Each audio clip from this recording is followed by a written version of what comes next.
Poakea, which is a site within the Hono Napali Natural Area Reserve. The Hono Napali Natural Area Reserve on Kauai is prime breeding and nesting area for the critically endangered Hawaiian petrel and Newell shearwater. And today we are running some trap lines to control invasive predators around endangered seabird colonies, which are on the slopes below us. And those are the endangered Hawaiian petrel and the threatened Newell shearwater. And we're setting traps to remove mainly cats and rats from around those colonies. A recent analysis of long-term radar studies on Kauai revealed massive declines in populations of the endangered seabirds. The study showed that between 1993 and 2013, populations of the A'o, Newell shearwater, declined by 94%, and the Ua'u, Hawaiian petrel, by 78%. There he is. Little Hawaiian petrel chick. In addition to the threats from introduced predators, Kauai's endangered seabirds are under threat from a whole suite of issues, including power line collisions, light attraction, and invasive plants, as well as threats at sea, which could include overfishing, bycatch, and the effects of climate change. Steep, muddy areas, when it starts raining, it gets real slick. We have a lot of webbing, so it's kind of like rope along our trails, because it does get so steep that you need handholds and all that. And that both protects us and also protects the environment so that we're not tearing up the ground. We have safe ways of getting down without, creating mudslides or anything like that. At the beginning of each week, teams of predator control specialists helicopter into a remote field camp here, where they'll spend 3 to 4 days checking their nearly 400 predator traps and setting new ones. The terrain is as difficult as it is stunning. We have very narrow trails along these ridge lines,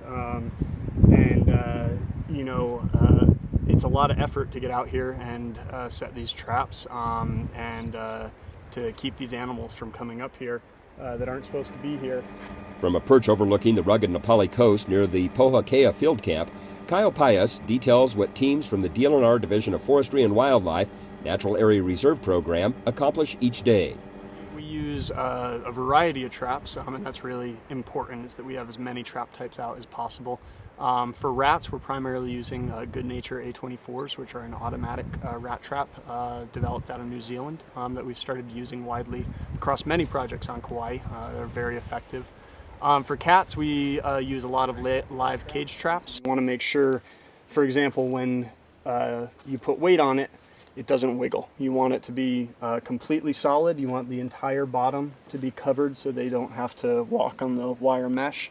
You see back here we've got some stepping sticks in place, so when they come back to get to the food, it kind of forces them to step over and to step on this pan, which is the trigger, which drops the board. We need to have all the tools in our toolbox available and ready, because it's tough working out here, and the animals out here are truly feral wild animals, and the more things you can have out on the ground that are removing them, the better off we are. Trapping for the shy, savvy cats that inhabit these wilderness areas requires great care and attention to detail. A wobbly trap or a bit of exposed wire on the floor could mean the difference between removing a seabird killer cat or allowing it to continue its destruction. So we're not doing this blind, we're not doing this seat of the pants. This is really a scientific driven control effort. The placement and status of all types of traps are carefully recorded, as are the numbers and types of predators caught or killed in them. And it's supposed to be an auditory deterrent for cats coming into the area. Recently, they began experimenting with electronic noisemakers that emit a variety of loud noises, from the screech of a hawk to a blaring siren. The noisemakers are motion-triggered and aim to scare predators away from areas that cannot otherwise be protected with traps. They represent yet another tool aimed at reducing the number of seabirds lost to predation. Yep. Andre set this up this week. The Predator Control Program is also currently exploring ways of using new cellular, radio, and satellite technologies to remotely monitor the trapping effort. Doing so would allow for greater efficiency, wider coverage, and lessen human impacts to the pristine habitats where the seabirds build their colonies. To see what is occurring when staff are not on site, motion-triggered game cameras capture animals moving through an area and show when a rat or cat attacks a nesting bird, its eggs or chicks. This allows for traps to be more effectively set in response to a predator's presence. It's tough for a black rat to take an adult seabird. a rat that weighs 350 grams is well within its capabilities of taking an adult, and we really don't want to see that. In addition to the NAR predator control team, the Kauai Endangered Seabird Recovery Project also fielded similar teams.